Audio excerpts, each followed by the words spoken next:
에베소서 6장 21절과 22절 두 절 말씀입니다.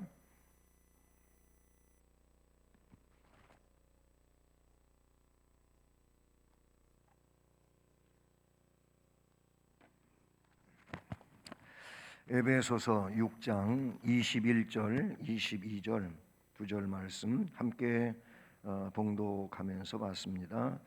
나의 사정 곧 내가 무엇을 하는지 너희에게도 알리려 하노니 사랑을 받은 형제요 주 안에서 진실한 일꾼인 두기고가 모든 일을 너희에게 알리리라.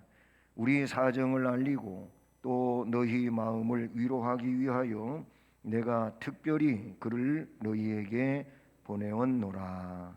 아멘. 오늘도 말씀에 은혜가 충만한 시간 되기를 주님의 이름으로 축복합니다. 오늘 말씀에는 두기고라고 하는 신앙 인물이 나오고 있습니다. 바울 사도가 이 두기고를 에베소 교회에 에베소서를 기록하고 그 기록된 말씀을 두기고 편에 이렇게 보내는 상황인데, 말씀에 이렇게 보면 이 두기고가 어떤 사람인지 말하면서 두기고를 통해서 내가 하고 있는 모든 일을 너희에게 좀 알려주고 싶다, 이런 말씀이 나오고 있어요. 그렇게 우리 사정도 알려주고 해서 너희 마음 위로하고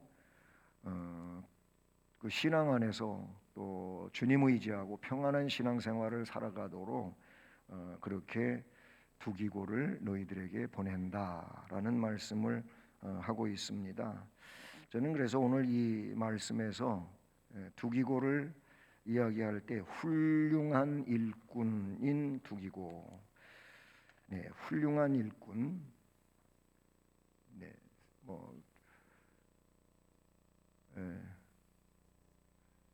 훌륭한 일꾼.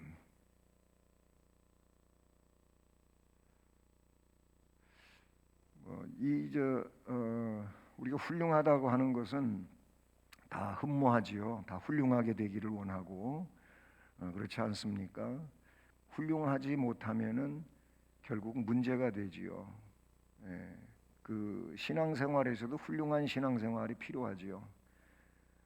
훌륭하지 않다고 하는 건 보통이라고 할 때 그 신앙은 정말 주님 앞에 설 때 부끄러울 수 있는 그런 상황이 되기 때문에 언제나 훌륭한 일꾼 되기를, 훌륭한 신앙인 되기를, 예를 들어서 우리에게 직분이 있으니까 훌륭한 목사가 되어야 되고 훌륭한 장로님이 되셔야 되고 훌륭한 우리 권사님들, 집사님들 되셔야 됩니다. 훌륭한 것을 주님이 기뻐하시고 원하고 계신다고 하는 사실이죠. 자, 지금 바울 사도는 자신이 그렇게 스스로도 많은 사람들에게 자기 자신이 뭘 하고 있는지를 좀 알려주고 싶었어요.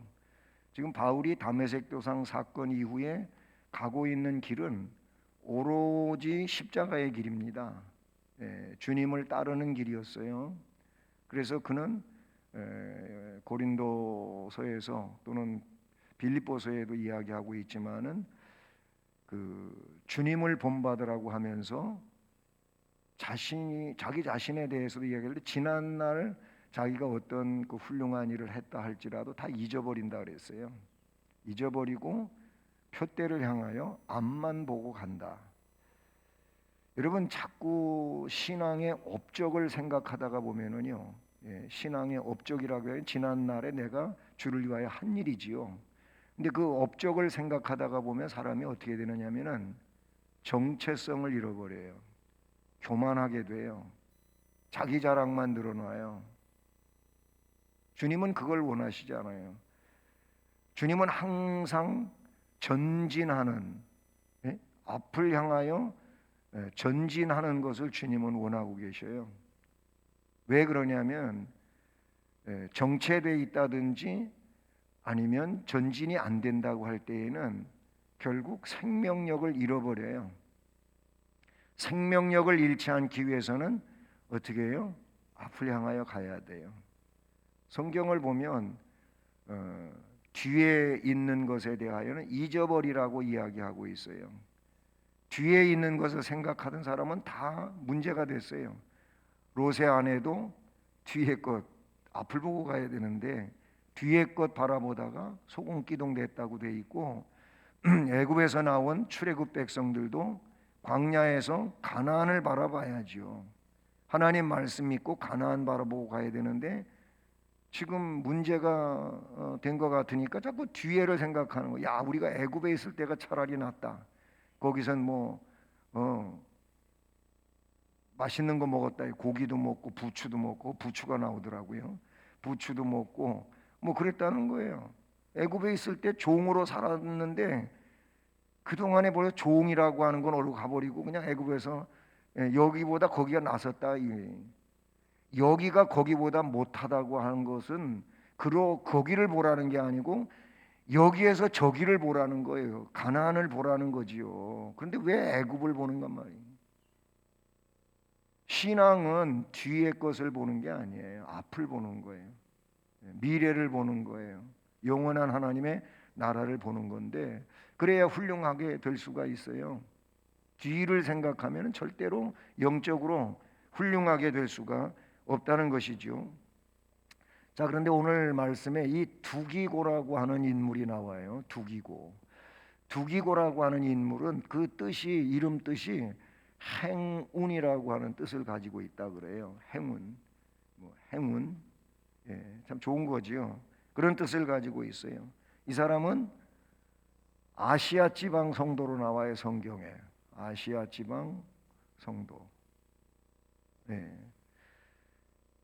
그리고 사도행전 20장 4절에 보면 바울의 동역자로 거기 나오고 있어요. 동역자. 바울의 동역자. 뭐 이 이하에도 오늘 에베소 6장 본문에 두기고에 대해서 나오고 있죠.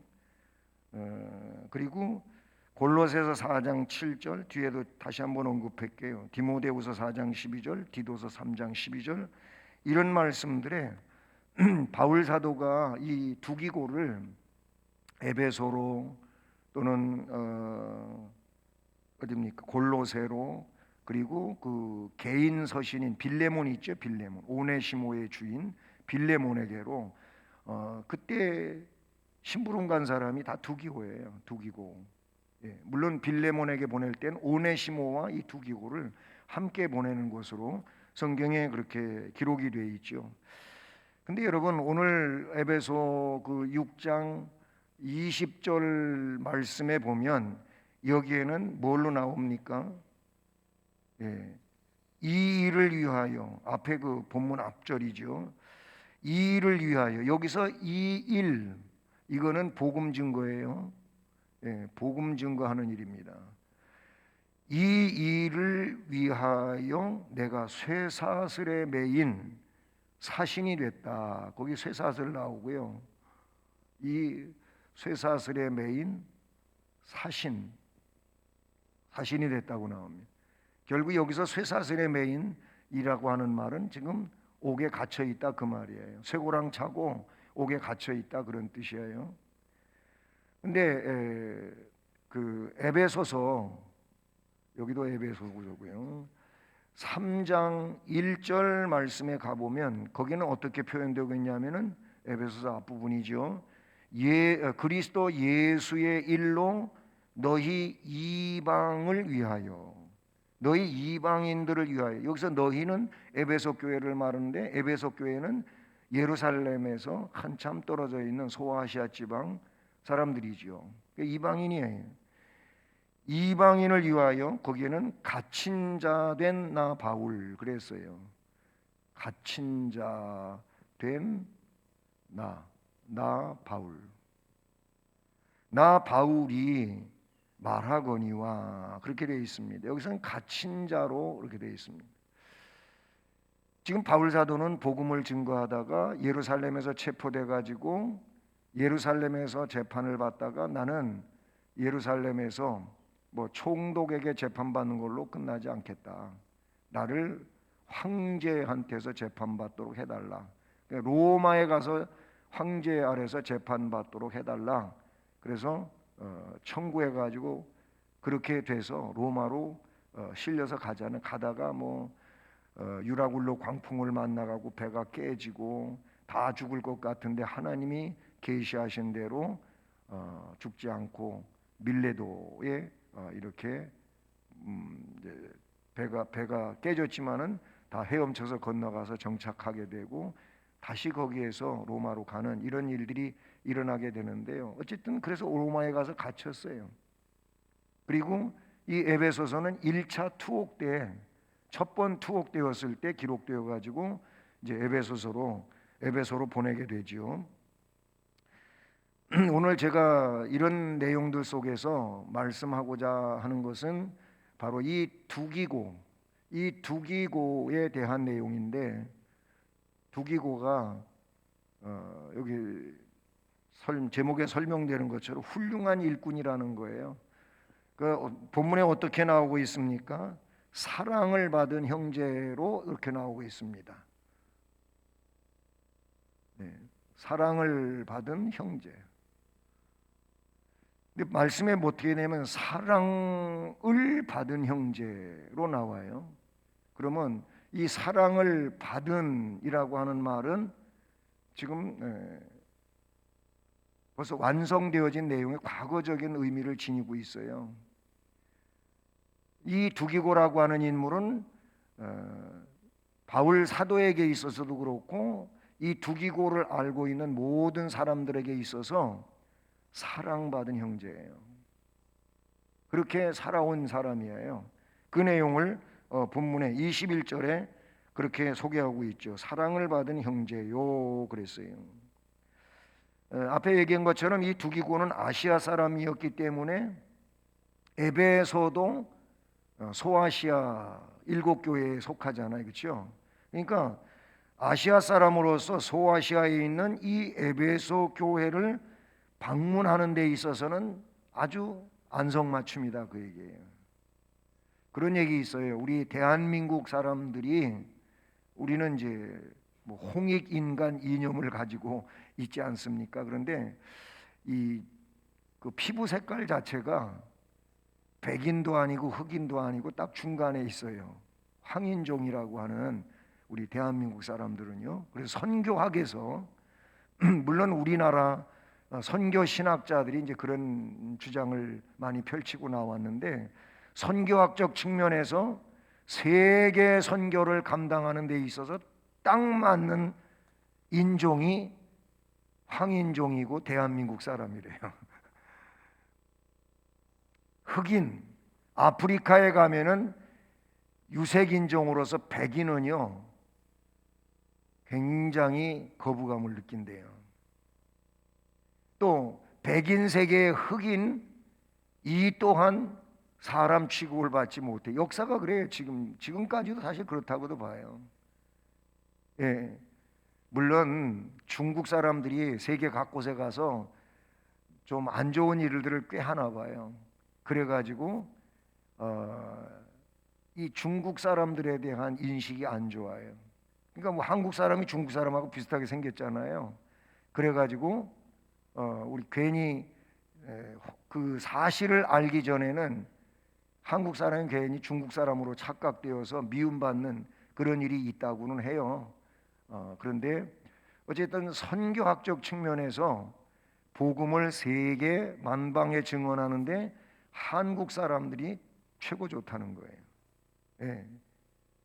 피부 색깔로도 그렇고 또 여러 가지 측면에서 그런 유리한 점을 가지고 있다. 한국 선교사들이 인구는 작아도요 거의 뭐 세계에서 제1등이라고 볼 수가 있어요. 그만큼 선교사님들이 많이 나가 있고 선교를 많이 하고 있어요. 물론 선교사로 파송되어 가지고 선교 안 하고 어떤 나라의 도시에서 중심으로 그렇게 선교비나 받아 먹고 사는 사람도 없지 않아 있다고. 안 좋은 지족도 있어요. 있지만은 정말 진실하게 목숨 걸고 선교하는 사람들이 많이 있어요. 바울 사도도 이런 부분을 많이 캐치한 것 같아요. 그러니까 지금 이 에베소라고 하는 교회로 로마에서 쓴 편지를 가지고 갈 사람을 두기고로 선정했다 그 말이에요. 이 두기고로 딱 맞단 말이죠. 그리고 바울 사도의 제3차 선교 여행에 동행해서 바울 사도를 돕고 복음사역에 동참한 아주 충성스러운 일꾼으로 두기고에 대한 내용도 성경에 기록되고 있죠. 말씀 앞에서 드린 것처럼 두기고는 오네시모와 함께 에베소, 골로새 또는 빌레몬에게 보내는 이 바울 사도의 서신을 가지고 소아시아 지방을 순회를 해요. 순회를. 성경에 보면은요, 물론 에베소 교회에 보낸 편지, 골로새 교회에 보내는 편지, 갈라디아 교회에 보내는 편지, 뭐 이런 내용들이 있잖아요. 그런데 그렇게 지명이 붙어 있기는 하지만은 이게 거기에만 국한되지 않고 이 내용이 에베소에서 읽혀진 다음에 다시 이게 뭐 예를 들어 골로새로 갈 수가 있고 그렇게 순회되는 거예요. 순회되는 거예요. 그러다 보니까 어떤 인물이 이 내용을 에베소에서 다른 지역으로 이렇게 옮겨가게 되는 이런 상황이었어요. 물론 빨리 사본이 필사돼 가지고 그 사본을 가지고 이렇게 전달되고 하기 전에 그런 시대적 상황을 가지고 있다 그런 얘기죠. 그래서 소아시아 지방을 순행하면서 서신들을 전해주는 이런 역할을 했었다 그렇게 볼 수가 있어요. 그리고 이 두기고라고 하는 사람은요, 바울 사도의 끝까지 동행한 사도와 동행을 했던 그런 인물이라고 볼 수가 있는데 그게 어디에 나오냐면은 디모데후서 4장 12절에 보면은 디모데후서 4장이면 바울 사도가 임종 순교가 얼마 남지 않은 이때예요. 그런데 거기에 보면 뭐라고 나오냐면 두기고는 에베소로 보내었노라 이런 말이 나와요. 그러니까 바울 사도가 임종 직전에 순교 직전에 이 두기고를 에베소로 보내는 그때까지 두기고가 같이 있었다 그 말이죠. 그런가 하면 디도서 3장 12절이 나와요. 디도서 3장 12절 같은 12절인데 12절 말씀에 보면 내가 아데마라고 하는 사람하고 두기고를 네게 즉 디모데에게 보냈다고 하는 말이 나와요. 디도서 3장의 내용도 시기적으로 볼 때 요거 디모데후서보다는 조금 앞서지만 그래도 바울의 말년이라고 그렇게 볼 수 있는 상황이라는 것이죠. 근데 이 사랑을 받은 형제 두기고를 보내는 이 내용에 대하여는 그 21절에 이렇게 쓰고 있어요. 나의 사정, 나의 형편 그런 뜻이죠. 나의 사정 하면서 다시 설명하는데 곧 그랬어요. 나의 사정 하면서 그 내용을 풀어 설명해요. 내가 지금 뭘 하는지, 내가 어떤 처지에 있는지, 지금 내게 어려움이 뭔지 이런 의미예요. 내가 무엇을 하는지 너희에게도 알게 하려 하노니 하고 그렇게 말하고 있어요.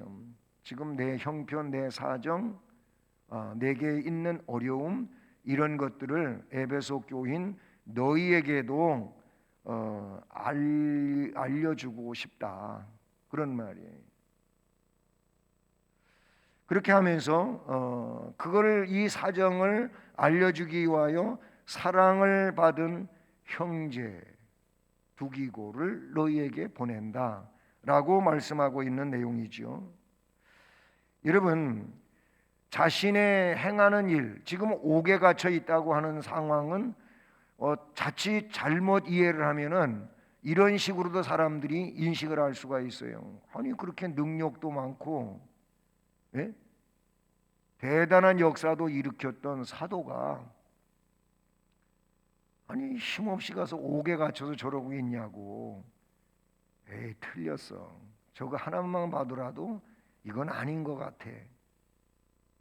이를테면 우리가 같이 믿음 생활을 하면서 어떤 뭐 권사님이든 집사님이든 누구에게 뭔가 어려움이 닥쳤어요.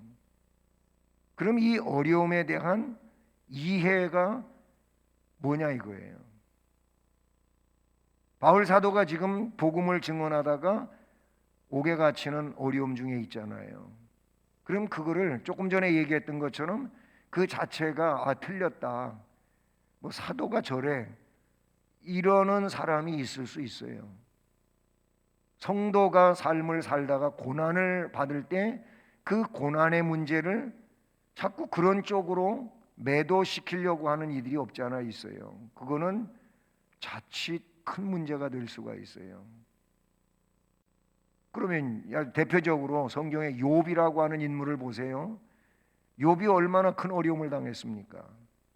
하루아침에 그 많던 재산 다 잃어버렸어요. 빼앗기고 뭐 자녀들 다 한 지붕 아래서 압사당해 죽고. 그러면 여러분 그거를 하나님의 징벌로 생각하고 그 욥의 친구들이 이야기하는 것처럼 하나님한테 벌 받았다, 죄 때문이다, 뭐 이런 식으로 얘기해야 되겠냐고요. 이미 욥기서는 전제하고 있는 내용이 뭔지 우리에게 알려주니까 그렇게 하지는 않을 수 있겠지만 그런 상황을 모른다면 사람이 그런 쪽으로 이상하게 좀 신앙이 있다고 하는 사람이 더 그런 쪽으로 몰고 가요. 이상하게. 아주 금물입니다. 그거는 하나님의 일이에요. 우리의 평가가 아니에요. 그런데 하나님의 일을 자꾸 사람들이 그렇게 평가를 해버리는 거예요. 욥은 뭐예요? 하나님이 그의 그 훌륭함을 인정해 줬잖아요. 그러니까 사탄이 이게 배가 아픈 거예요. 욥이 뭐 돈 많고 재산 많고 뭐 잘 사니까 그런 거지 무슨 그 돈 다 뺏어 보십시오. 욥도 별 볼 일 없다고 그런 얘기해서 사탄이. 근데 욥은 그렇게 됐는데 안 무너졌잖아요. 그렇죠? 건강에 손상당했는데 그래도 하나님 원망하지 않았잖아요. 그게 욥기서 앞부분에 이제 펼쳐가기 전에 서론으로 나오는 거예요. 하나님이 시험을 사탄이 시험할 수 있도록 그냥 허락해 준 거지 욥의 죄 때문이고 욥의 문제가 심각해가지고 그런 게 아니잖아요. 우리는 그 부분을 알아요. 그러니까 하나님은 어떤 사람은 물론 잘못해서 징벌하심으로 그렇게 되는 일도 있지만 다 징벌은 아니라는 거예요. 네. 지금 바울 사도가 옥에 있다고 해갖고 그 자체가 지금 뭔가 큰 문제가 있는 겁니까? 바울 사도에게? 그거 아니잖아요. 베드로에 대하여 부활하신 주님이 베드로에 대하여 요한복음 21장에서 말씀한 것도 보면은 베드로가 앞으로 어떻게 될지에서 이야기하고 있는데 네가 지금까지는 네가 원하는 대로 띠띠고 다녔지만 네 자유롭게 했지만 앞으로는 사람들이 너한테다가 띠를 띄울 거다. 그리고 너는 예언에 거꾸로 십자가에 매달려 양팔을 벌리리라 그 말이 나와요. 그런 얘기예요. 결국 복음을 위하여 그의 인생의 마지막 부분은 순교할 것을 말씀해주고 있다 그 말이죠. 순교는 신앙의 꽃이에요. 영광이에요. 영광이라고요. 자, 얘기가 조금 다른 방면으로 갔는데 어쨌든 에베소 교회에게 두 기구를 통해서 바울 사도가 자기의 사정을 알려주고 싶었다 그 말이죠. 근데 여기서 사랑을 받은 형제라고 했을 때 이 내용은 곧 뭘 이야기합니까? 그 사람에 대한 신임에 대한 비례라고 볼 수가 있어요. 사랑을 받은 형제라고 할 땐 실제 이렇게 살기도 했지만은 사도가 이렇게 선언하고 있는 내용은 이 두기고는 사랑을 받은 형제로 신임받는 형제다 그 말이에요. 이거는 신임하고 관계가 있다 그런 얘기예요. 믿을만하다 그 말이에요. 인정할 수 있는 사람이다 그 말이죠. 예, 그런 내용을 말씀하고자 하는 것이죠. 그러면 이런 신임의 대상이 되기 위해서는 그렇게 하지도 않았는데 이렇게 하는 것도 웃기는 일이에요. 사도가 사랑을 받은 형제요 라고 했을 때 실제로 이 두기고는 신임받을 수 있도록 살았다 그 말이 되기도 하는 거예요. 그렇잖아요. 여러분 우리도 마찬가지예요. 우리가 누구를 신임할 때 그 사람을 괜히 신임해 줍니까? 그 사람을 괜히 인정해 줘요? 그 사람은 그렇게 살아온 사람이고 앞으로도 그렇게 살 것을 믿을 수 있는 사람이라는 거예요. 그러니까 지난날 살아온 것에 근거해 가지고 앞으로도 그렇다고 하는 충분 가능성을 말하고 있는 거예요. 그러니까 훌륭한 거죠. 이런 신임을 받는다고 하는 것은 훌륭한 일이 아닐 수가 없다 그런 얘기죠.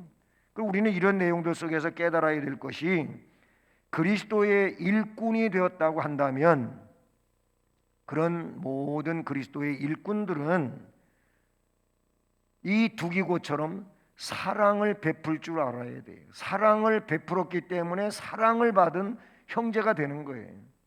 우리가 그래야 돼요. 우리가 뭔가 사랑을 베풀고 아니면 어떤 사람들에게 유익을 주고 라고 했을 때 참 저분은 훌륭하시다 그렇게 인정하게 되는 거 아니겠습니까? 그 점을 우리는 사랑을 받은 형제 두기고라고 하는 점에서 나도 저런 인정을 받고 저런 신임을 받는 사람이 되기 위해서 생활을 살아가야 되겠다. 이게 우리에게 결단되어야 할 그런 내용이라는 사실이죠. 자, 그리고 두 번째로는 이어지는 말씀을 보면 주 안에서 진실한 일꾼이라고 그랬어요. 주 안에서 진실이 여기 나와요. 진실한 일꾼. 주 안에서 진실한 일꾼인 두기고가 모든 일을 너희에게 알게 하리라 그랬어요. 사랑을 받은 형제요 주 안에서 진실한 일꾼인 두기고 그가 너희들에게 내 사정을 낱낱이 알려줄 거다. 바울에 대하여 잘 아는 사람이 그 일을 할 수가 있지 바울에 대하여 잘 알지도 못하는 사람이 그냥 보내어진다고 가서 할 수 있겠냐 이거예요. 그렇잖아요. 바울 사도가 자기에 대하여 너무나도 잘 알고 있는 바울 사도와 함께하고 있는 로마에서 바울을 시종 들고 있는 그들에 대하여 너무나도 잘 알고 있는 사람이 그래도 가가지고 뭔 얘기를 해줘야 신빙성이 있는 거 아니겠어요? 바울에 대하여 알지도 못하는 사람 바울이 보내지도 않겠지만 그래가지고는 일이 성공적일 수 없다 그런 얘기죠. 두기고를 주 안에서 진실한 일꾼이라고 이렇게 말하고 있어요. 주 안에서 진실한 일꾼. 성경에요 이 진실이라고 하는 단어가 참 중요하게 나오고요 많이 나와요. 어느 정도 나오냐면 제가 찾아보니까 203회 정도 나오더라고요. 진실. 근데 이제 복음서에 203회 가운데 주님에 대하여 주님이 말씀하신 거에 많이 쓰여지고 있어요. 뭐라고? 내가 진실로 너희에게 이르노니 주님이 그러셨죠. 거기에서 진실이라는 단어가 많이 쓰여졌어요. 그것까지 다 합쳐서 203회인데 에베소서 5장 9절을 보면은요 앞에서 이미 살펴보고 지나온 건데요 이 5장 9절 말씀에 보면 이런 말씀이 나와요. 빛의 열매는 모든 착함, 의로움과 진실함에 있느니라. 거기에 빛의 열매로서 뭐가 나와요? 진실이 나와요. 빛의 열매가 뭡니까? 이게 신앙의 열매예요. 주님이 원하시는 열매인데 그 열매 가운데 뭐라고 나온다고요? 착함, 의로움, 진실함에 있다. 빛의 열매는 그거를 말하고 있어요. 이게 진실이 거기 들어가 있어요. 또 빌립보서 1장 10절, 예. 이 빌립보서 1장 10절을 보니까 거기에는 이렇게 나와요. 너희로 지극히 선한 것을 분별하며 또 진실하여, 진실해서 허물 없이 그리스도의 날까지 이루고. 그리스도의 날이 뭐예요? 주의 재림하시는 날이잖아요. 주의 재림하시는 날까지 진실하기를 원한다. 진실이 여러분 지속적이어야 참으로 귀한 것이죠. 신앙생활은 하나님 앞에 진실성이거든요. 진실, 예, 진실이어야 돼요. 요한일서 3장 18절, 네, 이 요한일서 3장 18절, 자녀들아, 우리가 말과 혀로만, 말로만 그러고 혓바닥으로만 그러지 말고, 그렇게 말로 사랑한다고 하고 혀로 사랑한다고만 하지 말고 행함과 거기도 진실함으로 하자. 행함과 진실함. 이 입으로만 뭐 사랑한다고 그렇게 떠들어대지 말고 행함과 진실함으로 사랑한다고 해라. 그런 말씀을 하고 있어요. 계시록 17장 14절, 네, 17장 14절 말씀에 보니까 거기는 이렇게 기록되어 있어요. 그들이 어린 양과 더불어 싸우려니와 어린 양은 만주의 주시요 만왕의 왕이심으로 그들을 이기실 터이요 또 그와 함께 있는 자들 곧 부르심을 받고 택하심을 받은 진실한 자들도 이기리라. 예수님도 이기시는데, 우리의 대장이신 예수님도 이기시는데, 예수님과 함께 이기는 자들이 누구냐면은 부르심 받은 자들, 택하심을 받은 진실한 자들이 이기는 자들이라고 말하고 있어요.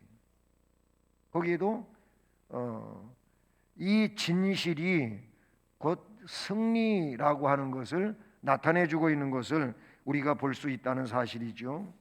여러분, 진실이라고 하는 것은 그래서 승리로 성경에 말씀하고 있는 것을 볼 수가 있는 것입니다. 어떤 글에 보니까는 이게 윤공회, 이게 사람 이름이에요. 사람 이름인데 윤공회라고 하는 사람이 있었다고 그래요. 그런데 이 사람이 어느 집 여관집 마당에서 그 여관에 유숙하면서 마당에 가만히 있었는데 그 주인집 아이가 진주 하나를 진주를 알갱이를 꽤나 큰 걸 가지고 와갖고 구슬 같으니까 그거 갖고 놀다가 뚝 떨어져 떼우르르 굴러가는데 거위가 와서 덥석 집어 먹어버렸어요. 자, 그러니 거위가 먹어가지고 삼켜버렸으니 이거 이제 거위 속에 들어가 있는 거 맞잖아요. 근데 주인이 진주알이 없어졌다고 이 윤공회라는 사람을 범인으로 지목을 해가지고 관가에 갔다가 고발을 했어요. 이 윤공회라는 사람이 이제 고발당해가지고 관가에 가서 이제 취조를 받는 거 아니겠어요? 그 당신이 진주를 가졌느냐? 대답을 안 해요. 안 가졌느냐? 그래도 대답을 안 해요. 그래서 가만히 있으면서 이제 뭐 대답을 안 하니까 어떻게 할 수가 없잖아요. 그래서 갇혀 있는데 뭐 옛날 갇혀 있는 그 관가가 그렇잖아요. 근데 이 부탁을 하나 했어요. 내 부탁만 하나 들어달라. 내일까지 저 거위를 내 옆에 좀 갖다 놨으면 좋겠다. 다른 데 도망가지 않게 내 옆에 꼭 있게 좀 해줘라. 그러면 결판이 난다. 그래서 또 그걸 들어줬어요. 거위가 이제 윤공회가 잡혀 있는 데 가서 그 옆에 가서 거위도 매여 있는 거죠. 근데 거위가 그 다음날 똥 쌌어. 죄송해요, 똥 쌌다 그래가지고 거위가 쌌는데 거기 진주알이 나와서 그래서 이제 밝혀졌잖아요. 거위가 진주알을 먹은 게. 그러니까 주인이 민망하잖아요. 괜히 범인으로 몰았으니까. 그래서 그 사람한테 그랬대요. 아니 왜 어저께 얘기하지? 왜 이제 와서 얘기하냐고 그랬대요. 그래서 그때 얘기한 게 윤공해라는 사람이, 여보시오, 어저께 내가 거위가 진주알 먹었다 그러면 당장 거위 잡았지 않겠냐? 괜히 애꿎은 거위만 죽지 않았겠냐? 거위 안 죽이려고 내가 거위가 똥 쌀 때까지 참았다고 그랬대요. 진실이라고 하는 것은 밝혀지게 돼 있습니다. 진실은 그런 거예요. 아무리 모함을 하고 거짓말을 하고 그럴지라도 진실은 그냥 가만히 인내하고 있으면 밝혀져요. 혹 세상에서 안 밝혀지는 것도 있을 수 있겠지만은 적어도 하나님 앞에 가면 다 밝혀져요. 저는 그것을 믿습니다. 그렇기 때문에 좀 억울할 때 그거를 막 그냥 나 그런 거 아니라고 아무리 반박해봤자 변호해봤자 같은 싸움이 되고 말아요. 그러니까 그럴 것 같으면 아예 그냥 입 다물고 하나님 앞에 맡기고 기도하면 돼요. 저는 그런 방식을 선택을 해요. 예. 나중에 뭐 안 되면 하나님, 아유 이제 더 이상 저는 안 하겠습니다. 저 하나님 앞에 맡기니까 하나님 알아서 해주세요. 좀 그래요. 그러면 사실 얼마만큼 지나가면은 다 해결되더라고요. 다 해결돼. 예, 여러분 좀 억울해도 어떤 거는 그냥 조금만 기다리시면 해결됩니다. 그때도 승리자가 되는 것이고 복이 되는 줄로 믿습니다. 역경 중에도 자신의 임무를 충실하게 감당하는 모습은 모든 사람들한테 귀감이 되는 이런 일이 된다, 이렇게 볼 수가 있어요. 네, 주 안에서 진실한, 우리는 주님 안에서 진실한 일꾼이 돼야 됩니다. 마지막으로 세 번째는 이 사람은 누구냐? 성도들을 위로하는 일꾼이야. 본문에 그렇게 나오고 있어요. 위로하는 일꾼. 우리 신앙생활하면서 항상 위로자가 되기를 바랍니다. 그래요. 이 특별히 뭐 수요 예배 나오시는 분들은 이런 능력자들이 저는 돼야 된다고 생각해요.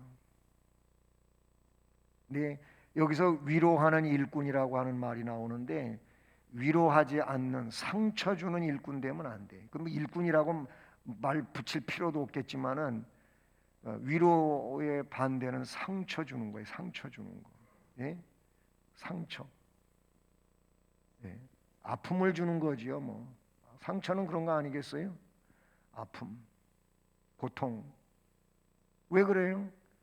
자꾸 이 입 가지고 언어로, 말로 뭘 어떻게 하느냐에 따라 갖고 위로가 되기도 하고 상처가 되기도 해요.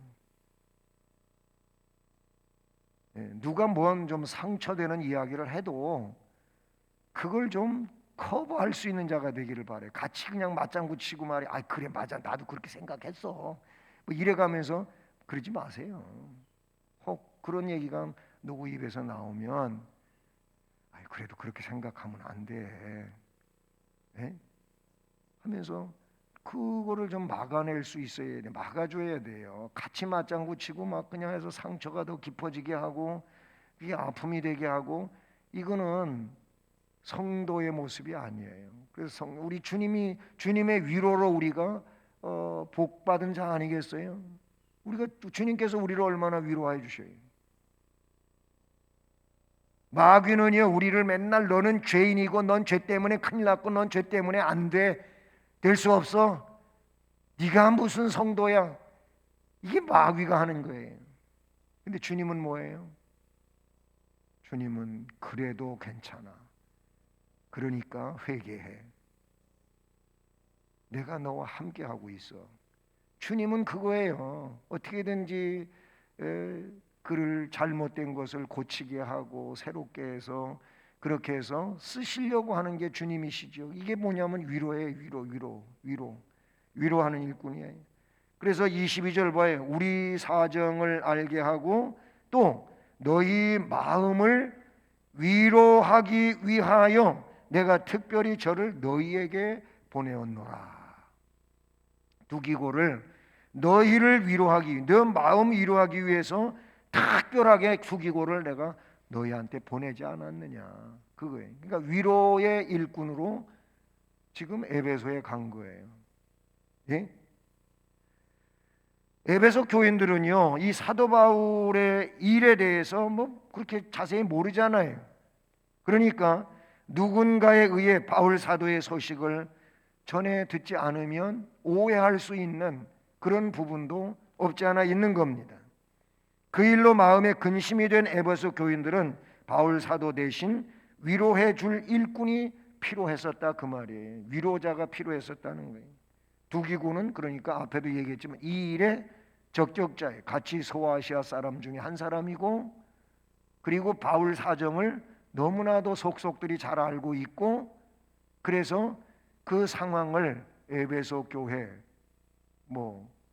골로새 교회 이런 사람들에게 자세하게 다 알려줄 수 있는, 넉넉히 설명할 수 있는 이런 사람이었다, 그 얘기인 것이죠. 이처럼 우리 그리스도인의 일꾼된 자는 뭐예요? 이 성도들을 격려할 줄 알아야 돼요. 격려할 줄 알아야 돼요. 그리고 소망을 갖게 해줘야 돼요. 이게 우리가 할 수 있는 참으로 귀한 일이에요. 자꾸 낙심하게 만들고 절망하게 만들고 마음 아프게 만들고 그렇게 하면 안 돼. 그 훌륭한 일꾼 두기고는 바로 이런 점에서 사도의 인정을 받은 훌륭한 분이라고 볼 수가 있는 내용인 것이죠. 여러분, 우리 모두 두기고와 같은 이런 칭찬받는 주님의 일꾼 되기를 원합니다. 사랑을 받은 형제 혹은 자매, 아니면 권사님, 집사님, 그런 분들 되시길 바라요. 주 안에서 진실하시길 바랍니다. 그리고 성도에게 상처 주는 자 되지 말고 성도를 위로하는, 소망 주는 이런 훌륭한 일꾼 되기를 원합니다. 그래서 신임 받을 수 있고 뽑힘 받는 그런 은혜자들로 앞으로의 삶을 사시고, 그리고 그런 모습으로 주님 앞에 서실 수 있기를 주님의 이름으로 축복합니다. 기도하시겠습니다. 하나님 아버지, 감사드립니다. 오늘도 수요 예배로 우리가 하나님 앞에 예배를 드리게 하시고 또 말씀을 듣게 하시니 감사를 드립니다. 사랑을 받은 형제로, 주 안에서 진실한 일꾼으로, 성도들을 위로하는 일꾼으로 바울 사도의 신임을 받아 이제 에베소 교회에 보내어진 이 두기고와 같이 우리가 이 시대 가운데서 이와 같은 주님의 일꾼으로 세워지게 하시고, 그리고 이런 일꾼들을 통하여 교회와 사역이 아름답게 하시고 복이 되게 하시고 주님 앞에 영광을 돌리는 우리 수원 성심교회와 공동체, 지체들이 되게 하옵소서. 오늘 모든 예배 참여하신 분들 심령과 가정과 가족에게 은혜를 더하시고 복되게 하여 주시옵소서. 예수 그리스도의 이름으로 기도드립니다. 아멘.